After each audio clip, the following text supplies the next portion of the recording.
श्री शिव कल्याणदाता भव्य भावगम्य वृक्ष के द्वारा दैत्यों को कंपित करने वाले शिवा के अधिपति सीता त्रिशूल शंभु कल्याण उत्पादक स्वयंभू आत्मिक विभू सर्वज्ञ बहुतों को मारने वाले भवानी के पति भगवान शंकर की अद्भुत व अलौकिक कथा यहाँ वन देवी मंदिर प्रांगण बिंदुखत्ता में आयोजित हो रही है। और कृष्णानंद जोशी जी की सुधामयी वाणी की धार से दूर दराज क्षेत्रों से भक्तजन यहाँ पर कथा का श्रवण करने आ रहे हैं। आइए मिलते हैं शास्त्री से और जानते हैं शिव पुराण महात्म्य की क्या महिमा है, शिव पुराण सुनने की क्या महिमा है और भगवान शिव की महिमा शिव पुराण में किस रूप में कही गई है, संक्षिप्त सार के रूप में मिलते हैं जोशी से। जोशी जी, आपका बहुत बहुत स्वागत है और आपसे जानना चाहेंगे कि सबसे पहले आप श्री शिव महापुराण कथा के महात्म्य पर संक्षिप्त रूप से प्रकाश डालने की कृपा कीजिए।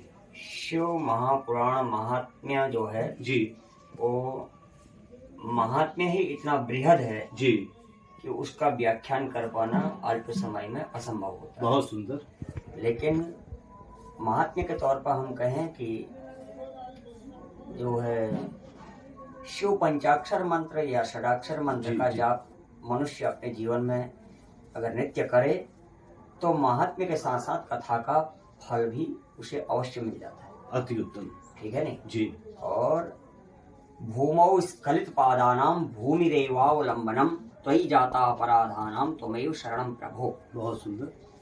कहते हैं कि जिस प्रकार एक छोटा बच्चा है वो धरती पर चलता है, मैदान में चल रहा है, गिर गया। जी।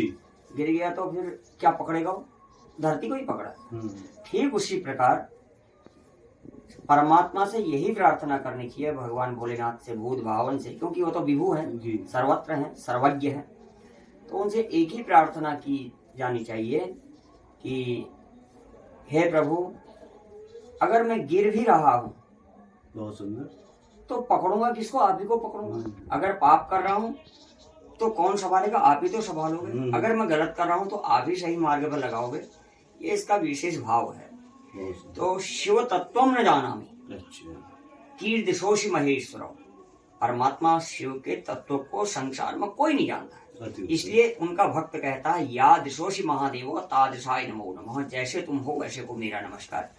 ज्यादा इधर उधर चक्कर में ना भी पड़े तो केवल नाम जप से ही उसे पूरे पुराण का फल और श्रुति का फल सब मिल जाता है। बहुत सुंदर बात गुरुजी आपने बताई कि नाम जप की महिमा पर भी आपने प्रकाश डाला, षडाक्षर और पंचाक्षर मंत्र की महिमा पर भी आपने प्रकाश डाला। मुझे एक चीज आपसे और जानना चाहेंगे, जो पंचाक्षर वो षडाक्षर मंत्र की जप विधि क्या है, किस प्रकार जपना चाहिए? क्या इसको हर कोई प्राणी जप सकता है या किसी को कोई विशेषाधिकार दिया गया है वही जप सकता है, या इसको जपने का विधान क्या है? आखिर में क्या इसके लिए कोई विशेष नियम है? हाँ, इसके लिए नियम भी शिव पुराण में निर्धारित किए गए हैं। जी जी। यद्यपि हमारे लोकाचार की भाषा में कहते हैं अनजाने अंधों से, बिन जब तक जानकारी नहीं है जैसे भी वो जप रहा है उसको उसका फल प्राप्त होता है।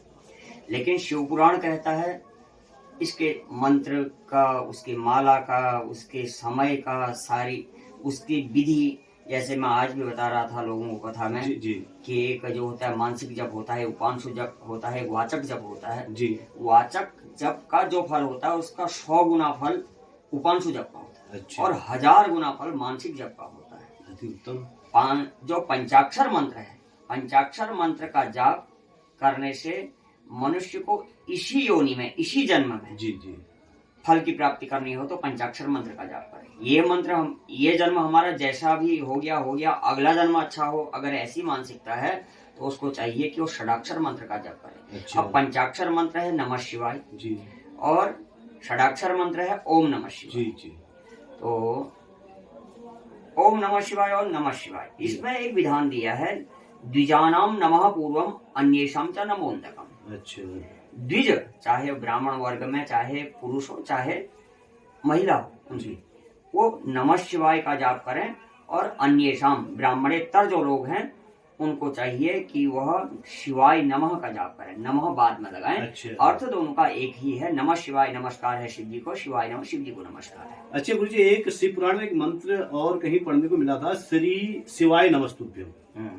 इसका महत्व क्या पंचाक्षरी मंत्र की भांति है या कुछ अलग? नहीं, अलग अलग है। इसमें अलग मंत्र हैं जी। जैसे ओम नमः शिवाय, नमः ओम जी जी, ये तो सती को उस समय दिया था जपने के लिए, जी। जिसने मंत्र का जाप किया था।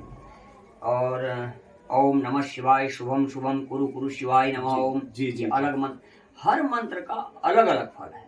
बहुत सुंदर। शिव पुराण में 24,000 मंत्र हैं, इसमें कैलाश संहिता में और उसमें महामंत्र 20 जो महावाक्य हैं वेदांत के, जी, वो जी। भी इसमें दिए गए हैं। अहम ब्रह्मास्मि या आदि आदि जो है सब वो दे रखे हैं। अच्छा, बहुत सुंदर बात गुरुजी आपने बताई। लेकिन आप वर्तमान समय में स्थानीय युवा पीढ़ी को क्या संदेश देना चाहेंगे, क्योंकि युवा पीढ़ी में आध्यात्म की रुचि अधिक से अधिक बढ़े, लोग अपने सनातन धर्म की ओर अग्रसर हों, और इस बारे में आप क्या संदेश देना चाहेंगे?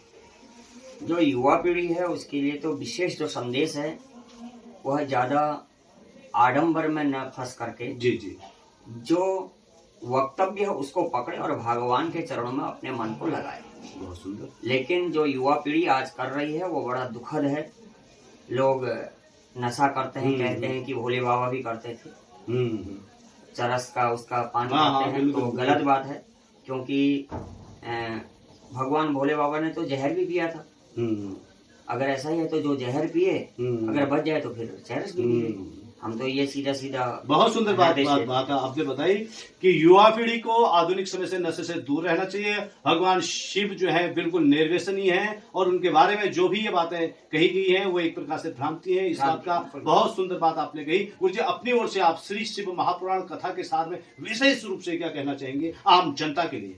आम जनता के लिए कि शिव महापुराण की कथा का जो सार है जी उसमें एक ही सार है।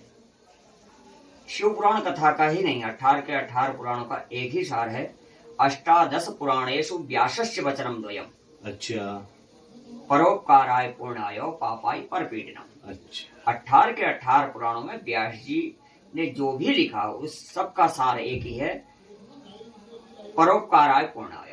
मन में हमेशा दूसरे के उपकार की भावना रहे, उसके बराबर का कोई पुण्य नहीं है। और पापाई पर पीड़नम, दूसरे के लिए अगर मन में हमारे विद्वेष है जी जी जी या उसके लिए कुचक्र हम रच रहे हैं जी जी या हम दूसरे का भला नहीं चाह रहे हैं तो उसके बराबरी का कोई पाप नहीं है। इसलिए सर्व समाज को एक ही संदेश है, आप अपना काम करिए। हर व्यक्ति को अपना कमाना है, अपना खाना है, उसके साथ साथ भगवान का भजन करिए। किसी से मन में राग द्वेष न हो, ये शिव पुराण का स्वाद है। बहुत सुंदर बात गुरुजी आपने बताई कि किसी से राग और द्वेष से रहित होना चाहिए, और दूसरे के भलाई में ही अपनी भलाई है। पूरा सार आपने बताया। और शिव पुराण कथा का आज गुरुजी कौन सा दिन है?